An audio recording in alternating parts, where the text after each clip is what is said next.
Hello everyone and welcome back to my channel ma'am अने जरीबोंद लेरेबको लाई हराउबदी लोरे दो नोंमखक लेथेयेबको दो लेथाबगी नुंदांगसे अखोइना लेरिबा इमुंगदु मनाकी बर्थडे ने आइना इखोइसे लाइयेबको अदाइना ब्लॉग से हगतपनी दो मी मैम लेबदुगा इदुम नोकना लेरे वा ngamdana अदो सी साइड सिगा बर्थडे की कन्ना तौरेबको अदो मनाकता चेंजना खोचना देना वीडियो दो फजना कापा ngamdre अदो होजिक सिगा कन्ना केक कक्ता की तौरियबा मैम मुझे केक कक्पा लोइना केक चाबा लोरेबको दो केक चाबा लोरे दो होजिक चाक तौयेबको अदो अखोइ सी साइडता अखोइगी लेरिबा कांगो हाइदि लाई हराउबगी पार्टी दो असिदा ओइना पिजरेबा अदो मथेलसे योंगसाका आलुगा इरोनबा मा अदैदि nga maringa ngौबा nga थोंबा अदैसिना हवाई nga मकोका थोंबा अदैसिना कांगसोय थोंबनेबको सुमाइना तौना बर्थडे की चाक हिंजांग से अखोइ चारे दो सी लोरागा नोंगालगा से युमदा हंदोइनेबा The next morning.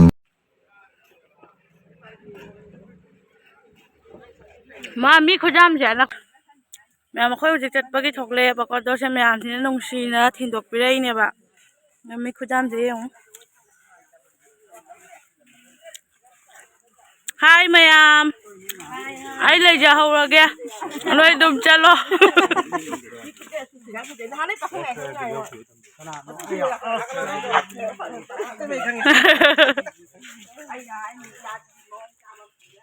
The next morning. Hello ma'am ma'am अखोइ लाई हराउबा लोइना हल्लेबको अदो आइदि सिलचरदा लेहौरे अदो मणिपुर कांगुदी जयपुरदा चटखरेबको अदो मोय ngasiसे डेट 24 नेबको मोय हयेंग डेट 25 की हनबगी टिकेट का ए हायबको अदोदो ngasiसे मेला कोयुसि हायना हायबको अदोना आई हुजि जुमदनी लोशनद्रि दो मोयदि लोशनबा लोइना थोकले हायना हायबा अदो अखो माने पपाने मणिपुर की मोय ngै तौरगा लाइयेबा मेला कोइमिनसि हायना हायबको अदो ऐसिदै लोशनलगा थोनी अदो मेला कोइमिनौरनेबको अदो मोयना हुजि कइनोदा रिजॉर्ट तसु चसे हायना हायबको अदो रिजॉर्ट से नंगगदी चटले नंगद्रगदी चट्रे अदो मथंगदा खरनी मतुंगदा कामु लाई हराउबगी बातोन अमखका लैरेबको अदु कांदसु मोय चंगैदना चंगकनेबा दुकानदा थेंगबा तारगदी चलरोय मथंग मोयना चंगकपा मतमदुगा चलुरनी रिजॉर्ट तो मेला दुम कोइरनी ngasiगी ओइना अदो कैगुमा ngनबा तारगदी रिजॉर्ट सु दुम कोयुनेबको अदो खंगद्रि हुजिपक अदुदुना आई दुम यामदा तपतपना शेयर तौरके दो हुजिक मोय थोकले हायबनिना आइसु तपतपना लोशनबा हौरगे अदो लोशनबा लोरगा अमु उनारसी दो मोय लागा मु यंगहलागेको मैम अदुम यंगमिनासेबा मैम आई हुजिक मोयगा थेगनारेबको मेला मफमदा लैदो मेला से अयुक नुंदिनना कैसुम फजाबम खंगदेबा नुंदांगदा ओरगदी मोय लाइटिंगना फजादोइनेबा दो हुजिक अयुक नुंदिनना फजाबदी वाले अदो मोय हुजिक सोना कन्ना पोचै खनारियाबा दो सोना मोय पोचै कन्ना खनारि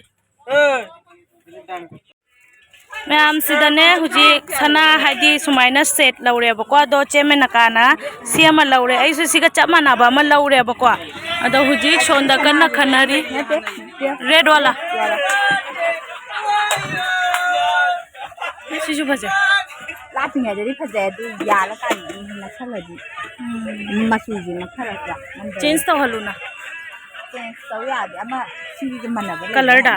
भैया ऐसा में दूसरा होगा इसका थोड़ा कलर जो है ना कैसा हो गया नया है हाँ सी जंगई से पैसा तापी गया है तई लेते हैं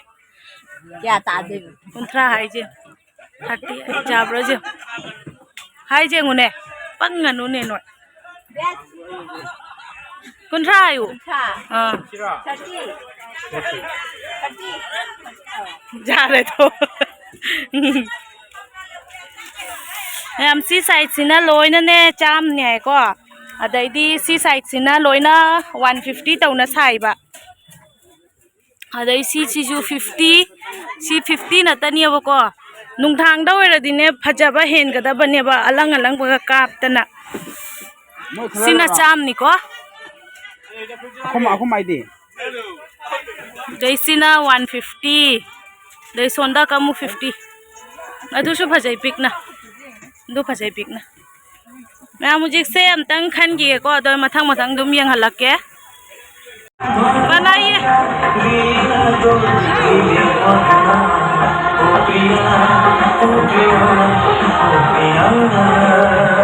मैम से फसद रही है उसे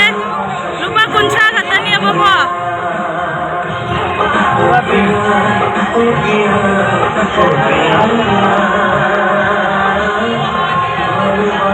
मैम से नी दो से रुपा कुंछा दा पड़ाई ने बको सी से आई की स्वामा लाई रे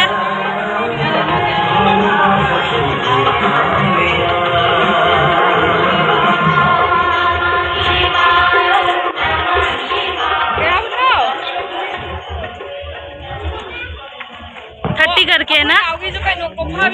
33 से तू सिगा लई बसे सिगी मनाकता लई रिने बको सिगा आंगांगी चोंगबै खोतपा याव बसे लुपा कुंथ्रा हतनी दो डिजाइन मरी थोकना सेम ये बको याम फजई दो म्याम सु लाउ सिदा लईबिउ को से सुमाइना सेम दोइनी याम फजना सेम मने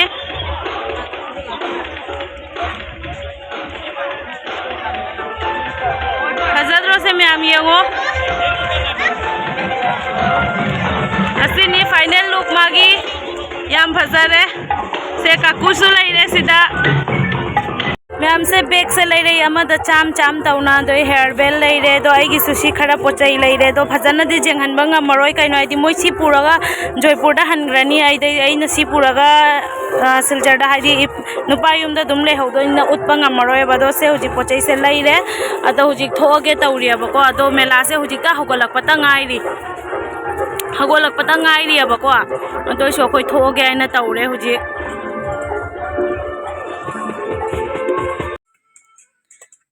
मैम से संगोम फंबा चागे तौईबको सी बतल अमा सन संगोमनेबा फमल्लिनेबा सिजे अदो हुजिक से नैरे खरा चागे तौई हावदबा मानब्रा येंगो मैम कमेंट तौबिरओ मैम सिदा लैरे आइना लैरकपा पोचै सिंगदो तै हुजिकता मोइबुंगसे सिजल्लेबको नहांगै लौथोकना थम्बनेबा हाइदि अखोय लाइराव चटपदा मोइबुंग खुजी सिंदूर बिंदी कैका यूज तौबा यादे दुदुना लौथोमबनी दो ngसिदि सिजल्लबनी अदो फजब्रा येंगो मैम अदो सि येंगहलागे कोय कैनो हाबदो अहानबदा सी बैग से मा लैरे सुमाइना दुम पाइबगी तो मचा होइना से लुपा क्या माली मैम से कमेंट तौबिरो अदो मैम ना कमेंट तौबिरो आई लास्ट प्राइस तो हाइजरकेबा असे बैग से व्हाइट कलर अमा लैरे अदैदी असी अमा लैरे नाइगी असीसु क्या पिरमगनी मैम हाइबिरोको आई दुम प्राइस हाइजरके लास्ट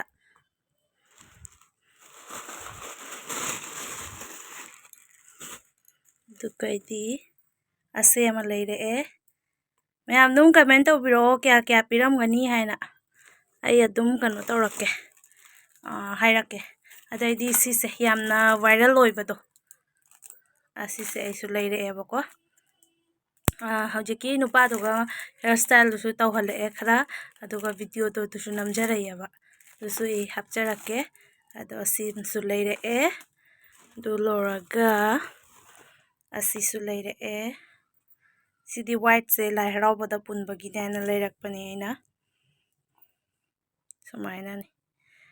अदो सिसु क्या पिरमगनी मैम कमेंट तौबिरओ दैदी सिगा असिसे कैनो दु असिदी कनो तौबै असिसिना कनो खोइगी कई हाइतारे शंबुन तारा कांदा सुमाइना सिसिना लई सल्लगा पुनबदो फजनी आइना आइना दुम असि लैरकपनेबा दैदी से क्लिप मसा अमगा यावरए अदो लोरगा असि येंगहलागे अतैदी कैम लैट्र माले ओ असिमगा सिदी असापोट नि दुम अदु ngन्ना चटपनिना ने पोचैसु जामना हांगदोमद्रि दोइदी अचापोट कैकासु कैसुम कैनो तौदे दो से दुम लैरे आइना अदैदी असिमसु लैरे असेसे सिसु नोंग फातोक दुम पुनबा याइदना ꯑꯗꯣ ꯁꯦꯝꯃꯒ ꯑꯗꯣ ꯁꯤ ꯍꯧꯖꯤꯛ ꯑꯩ ꯌꯦꯡꯍꯜꯂꯛꯑꯒꯦ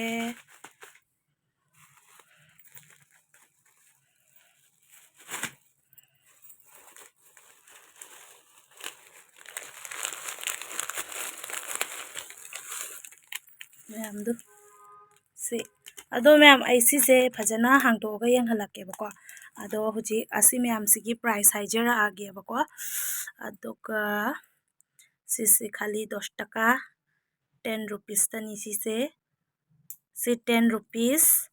ꯑꯗꯨꯒꯩꯗꯤ ꯑꯁꯤꯁꯤꯅ 50 ꯑꯣꯏꯔꯦꯕꯀꯣ ꯁꯤꯗꯤ 50 रुपीस ꯂꯍꯧꯏ ꯑꯗꯩꯗꯤ ꯑꯁꯤꯁꯦ 20 रुपीस ꯂꯍꯧꯔꯦ ꯑꯗꯩꯗꯤ ꯑꯁꯤꯁꯨ 20 रुपीस ꯂꯍꯧꯏ ꯗꯣꯂꯔꯒ ꯁꯤꯁꯤꯅ 30 रुपीस ꯑꯣ ꯅꯠꯇꯦ ꯁꯤ 30 ꯅꯠꯇꯦ ꯁꯤꯁꯨ 20 ꯅꯤ ꯑꯗꯩꯗꯤ ꯑꯁꯤꯁꯤꯅꯤ 30 ꯑꯁꯤꯅ 30 ꯑꯗꯩ ꯁꯤꯁꯤꯅ 100 ꯑꯁꯤꯇꯅꯤ ꯃꯌꯥꯝ ꯑꯩꯅ ꯂꯩꯔꯛꯏꯕꯁꯦ ꯑꯗꯣ ꯑꯁꯤꯁꯦ ꯀꯩꯅꯣ ꯇꯧꯔꯛꯀꯦ ꯍꯥꯡꯗꯣꯛꯑꯒ ꯌꯦꯡꯍꯜꯂꯛꯀꯦ ꯑꯗꯣ ꯁꯤꯗꯤ ꯃꯌꯥꯝ ꯑꯩꯒꯤ ꯀꯩ ꯍꯥꯏꯇꯥꯔꯦ ꯖꯨꯝꯗꯒꯤ ꯍꯧꯖꯤꯛꯇ ꯑꯩꯈꯣꯏ ꯃꯃꯥ ꯍꯣꯏ ꯂꯥꯛꯑꯝꯕꯗꯣ ꯑꯗꯨꯒ ꯄꯨꯔꯛꯄꯅꯦꯕ ꯁꯤ ꯑꯩꯒꯤ ꯀꯩ ꯍꯥꯏꯇꯥꯔꯦ ꯑꯩꯒꯤ ꯆꯄꯜ ꯍꯥꯏꯇꯥꯔꯦ ꯑꯗꯨ ꯃꯣꯠꯂꯦ ꯑꯗꯨ ꯁꯨꯃꯥꯏꯅ ꯗꯤꯖꯥꯏꯟꯗꯅꯤ ꯑꯩꯅ ꯑꯥꯗ ꯑꯗꯨꯝ ꯇꯣꯡꯉꯒ ꯂꯪꯊꯣꯛꯑꯝꯕ ꯍꯥꯏꯒꯗ꯭ꯔꯥ ꯀꯩꯅꯣ ꯑꯩꯅ ꯄꯨꯔꯒ ꯂꯥꯛꯑꯣ ꯍꯥꯏꯅ ꯄꯨꯍꯜꯂꯛꯄꯅꯦꯕ ꯑꯗꯣ ꯁꯤ ꯖꯨꯔꯥ ꯑꯃ ꯑꯗꯩ ꯃꯅꯨꯡꯗꯁꯨ ꯖꯨꯔꯥ ꯑꯃ ꯂꯩ ꯑꯗꯣ ꯁꯤꯗꯤ ꯑꯗꯨꯝ ꯑꯩꯒꯤ ꯑꯃꯟꯕꯅꯤꯗꯨꯅ ꯌꯦꯡꯍꯜꯂꯛꯑꯔꯣꯏꯒꯦꯕꯀꯣ ꯑꯗꯣ ꯁꯤꯁꯦ ꯑꯩ ꯍꯥꯡꯗꯣꯛꯑꯒ ꯌꯦꯡꯍꯜꯂꯛꯀꯦꯀꯣ ꯃꯌꯥꯝ ꯑꯗꯨ ꯃꯌꯥꯝꯁꯦ ꯂꯩꯔꯦ 100 रुपीसꯇꯅꯦꯕꯀꯣ ꯁꯤ ꯖꯨꯔꯥꯁꯤꯒ ꯅꯥꯆꯣꯝꯁꯤꯅ ꯁꯨꯃꯥꯏꯅ ꯑꯣꯏꯔꯦꯕꯀꯣ ꯑꯗꯨ ꯐꯖꯩ ꯍꯥꯏꯅ ꯑꯩꯅ ꯑꯗꯨꯝ ꯑꯗꯨ ꯁꯨꯃꯥꯏꯅ ꯑꯣꯏꯗꯣꯏꯅꯦꯕ ꯅꯥꯆꯣꯝꯁꯦꯀꯣ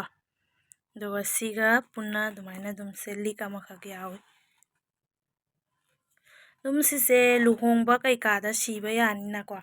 ꯑꯗꯨꯗꯨꯅ ꯑꯩꯅ ꯑꯗꯨꯝ ꯂꯩꯁꯟꯕꯅꯦꯕ ꯂꯨꯄꯥ 100ꯇꯅꯤ ꯂꯨꯄꯥ 100ꯗ ꯀꯌꯥꯝ ꯐꯖꯕ ꯐꯪꯗꯣꯏꯅꯣ ꯅꯠꯇ꯭ꯔꯥ ꯃꯌꯥꯝ ꯀꯌꯥꯝ ꯑꯐꯕꯁꯨ ꯐꯪꯗꯣꯏꯅꯣ ꯑꯗꯣ ꯃꯦꯂꯥꯒꯤ ꯄꯣꯠꯇ ꯌꯥꯝ ꯇꯥꯡꯅ ꯂꯩꯁꯟꯕꯁꯨ ꯄꯥꯝꯃꯨꯏꯌꯦꯕꯀꯣ ꯍꯥꯏꯗꯤ ꯋꯥꯔꯦꯟꯇꯤꯒꯨꯝꯕ ꯒꯥꯔꯦꯟꯇꯤꯒꯨꯝꯕ ꯀꯩꯁꯨꯝ ꯂꯩꯇꯕꯅꯤꯅ ꯑꯗꯨꯗꯨꯅ ꯑꯍꯣꯡꯕ ꯄꯣꯠ ꯂꯩꯕꯅ ꯐꯩꯌꯦꯕ ꯃꯦꯂꯥꯗꯒꯤꯗꯤ ꯑꯗꯣ ꯑꯁꯤꯁꯦ 100ꯇ ꯂꯩꯔꯛꯏꯅꯤ ꯑꯗꯣ ꯃꯌꯥꯝꯁꯤ ꯐꯖꯒꯗ꯭ꯔꯥ ꯈꯪꯗꯦꯀꯣ ꯑꯩ ꯐ꯭ꯔꯣꯟꯅ ꯑꯝꯇꯪ ꯌꯦꯡꯍꯜꯂꯛꯀꯦ ꯃꯌꯥꯝ ꯌꯦꯡꯃꯤꯟꯅꯁꯦꯕ ꯃꯌꯥꯝ ꯌꯦꯡꯍꯜꯂꯛꯀꯦꯀꯣ ꯁꯨꯃꯥꯏꯅ ꯁꯤꯗꯣꯏꯅꯦꯕ ꯎꯕ꯭ꯔꯥ ꯎꯗꯕ꯭ꯔꯥꯗꯤ ꯈꯪꯗꯦ ꯑꯗꯣ ꯌꯥꯝ ꯐꯖꯒꯗꯕꯗꯤ ꯃꯥꯜꯂꯦ ꯁꯨꯃꯥꯏꯅ ꯍꯥꯞꯈ꯭ꯔꯒ ꯐꯖꯅꯤꯀꯣ ꯃꯌꯥꯝ ꯑꯗꯣ ꯁꯨꯃꯥꯏꯅ ꯍꯥꯏꯗꯤ ꯁꯤ ꯁꯅꯥꯁꯦ ꯂꯧꯊꯣꯛꯄ ꯇꯜꯂꯦꯕꯀꯣ ꯅꯣꯡꯃ ꯑꯗꯨꯝ ꯁꯅꯥꯁꯦ ꯁꯤ ꯂꯧꯊꯣꯛꯑꯀꯥꯟꯗ ꯑꯩꯅ ꯁꯤ ꯌꯨꯁ ꯇꯧꯔꯛꯄ ꯀꯥꯟꯗ ꯌꯦꯡꯍꯜꯂꯛꯀꯦꯕ ꯐꯖꯅ ꯑꯗꯣ ꯑꯗꯨꯝ ꯐꯖꯒꯗꯕꯗꯤ ꯃꯥꯜꯂꯦ ꯁꯨꯃꯥꯏꯅ ꯑꯁꯤꯅ ꯃꯅꯥ ꯑꯣꯏꯔꯕꯀꯣ ꯑꯗꯩꯗꯤ ꯂꯤꯛꯁꯤꯅ ꯁꯤꯗ ꯅꯞꯄꯒ ꯄꯨꯗꯣꯏꯅꯦꯕ ꯁꯨꯃꯥꯏꯅ ꯉꯥꯏꯈꯣꯀꯣ ꯐꯖꯅ ꯌꯦꯡꯍꯜꯂꯛꯀꯦ ꯑꯗꯨ ꯁꯨꯃꯥꯏꯅ ꯄꯨꯗꯣꯏꯅꯦꯕ ꯂꯤꯛꯁꯤꯁꯨ ꯐꯖꯅ ꯇꯧꯕ ꯉꯝꯗ꯭ꯔꯦꯀꯣ ꯃꯌꯥꯝ ꯑꯩ ꯇ꯭ꯔꯥꯏꯄꯣꯠꯁꯨ ꯂꯧꯊꯣꯛꯄ ꯇꯜꯂꯦ ꯋꯥꯔꯦꯕꯀꯣ ꯉꯔꯥꯡꯇꯪ ꯂꯥꯏ ꯍꯜꯂꯛꯄꯒꯤ ꯄꯣꯊꯥꯗ꯭ꯔꯤ ꯃꯣꯏꯁꯨ ꯍꯌꯦꯡꯃꯛ ꯍꯟꯒꯅꯤ ꯍꯥꯏꯕꯅꯤ나 ꯎꯔꯥ ꯗꯨꯔꯥ ꯆꯠꯂꯒ ꯂꯩꯔꯕꯅꯤꯅꯅꯦꯀꯣ ꯍꯥꯏꯗꯤ ꯏꯁꯥꯁꯤꯁꯨ ꯋꯥꯔꯦꯕ ꯑꯗꯨꯅ ꯁꯨꯃꯥꯏꯅ ꯁꯤꯝꯄꯜ ꯆꯦꯟꯅꯦꯕꯀꯣ ꯑꯗꯣ ꯑꯩꯅ ꯁꯅꯥꯁꯤꯡꯁꯦ ꯂꯧꯊꯣꯛꯄ ꯀꯥꯟꯗ ꯁꯤ ꯁꯤꯔꯒ ꯅꯣꯡꯃ ꯐꯖꯅ ꯌꯦꯡꯍꯜꯂꯛꯀꯦꯕꯀꯣ ꯑꯗꯣ ꯁꯤꯇꯅꯤ ꯃꯌꯥꯝꯗꯣ ꯉꯁꯤꯒꯤ ꯑꯣꯏꯅ ꯃꯇꯥꯡꯁꯤꯒ ꯂꯣꯏꯁꯟꯖꯔꯒꯦ ꯅꯦꯛꯁ ꯕ꯭ꯂꯣꯛꯇ ꯑꯃꯨꯛ ꯊꯦꯡꯅꯔꯁꯤꯀꯣ ꯃꯌꯥꯝ ꯑꯗꯣ ꯅꯍꯥꯟꯗꯒꯤ ꯂꯥꯏ ꯍꯔꯥꯎꯕꯗ ꯂꯩꯕꯅ ꯃꯔꯝ ꯑꯣꯏꯔꯒ ꯑꯩꯅ ꯑꯩꯒꯤ ꯁꯞꯁꯀ꯭ꯔꯥꯏꯕꯔꯁꯤꯡꯗ ꯍꯥꯏꯗꯤ ꯑꯩꯒꯤ ꯁꯞꯁꯀ꯭ꯔꯥꯏꯕꯔꯁꯤꯡꯗ ꯑꯩꯅ ꯁꯞꯄꯣꯔꯠ ꯇꯧꯕ ꯉꯝꯖꯗ꯭ꯔꯦ ꯑꯩꯒꯤ ꯁꯞꯁꯀ꯭ꯔꯥꯏꯕꯔꯁꯦ ꯌꯨꯇꯨꯕ ꯄꯥꯏꯕꯅ ꯑꯅꯝꯕꯅꯦꯕꯀꯣ ꯑꯗꯣ ꯑꯩ ꯃꯣꯏꯗ ꯁꯞꯄꯣꯔꯠ ꯇꯧꯕ ꯉꯝꯗ꯭ꯔꯦ ꯑꯗꯣ ꯍꯧꯖꯤꯛꯇꯤ ꯍꯜꯂꯛꯑꯕꯅꯤꯅ ꯑꯩ ꯇꯞꯅ ꯂꯣꯏꯅ ꯚꯤꯗꯤꯑꯣ ꯌꯦꯡꯍꯧꯗꯕ ꯄꯨꯝꯅꯃꯛꯇꯣ ꯌꯦꯡꯖꯔꯛꯑꯒꯦ ꯑꯗꯨꯒ ꯂꯣꯏꯅ ꯁꯞꯄꯣꯔꯠ ꯇꯧꯖꯔꯛꯑꯒꯦ ꯑꯩꯉꯣꯟꯗꯁꯨ ꯑꯗꯨꯝ ꯁꯞꯄꯣꯔꯠ ꯇꯧꯕꯤꯌꯨꯀꯣ ꯑꯗꯣ ꯃꯇꯥꯡꯁꯤꯒ ꯂꯣꯏꯁꯤꯟꯖꯔꯒꯦ ꯃꯌꯥꯝ ꯅꯦꯛꯁ ꯕ꯭ꯂꯣꯛꯇ ꯑꯃꯨꯛ ꯊꯦꯡꯅꯔꯁꯤ ꯕꯥꯏ ꯕꯥꯏ ꯉꯁꯤꯒꯤ ꯑꯣꯏꯅꯀꯣ ꯑꯗꯣ ꯑꯅꯧꯕ ꯏꯆꯤꯟ ꯏꯅꯥꯎ ꯑꯣꯏꯔꯒꯁꯨ ꯁꯞꯁꯀ꯭ꯔꯥꯏꯕ ꯇꯧꯕ ꯀꯥꯎꯕꯤꯒꯅꯨꯀꯣ ꯃꯌꯥꯝ ꯑꯗꯣ ꯂꯣꯏꯁꯤꯟꯖꯔꯒꯦ ꯕꯥꯏ ꯕꯥꯏ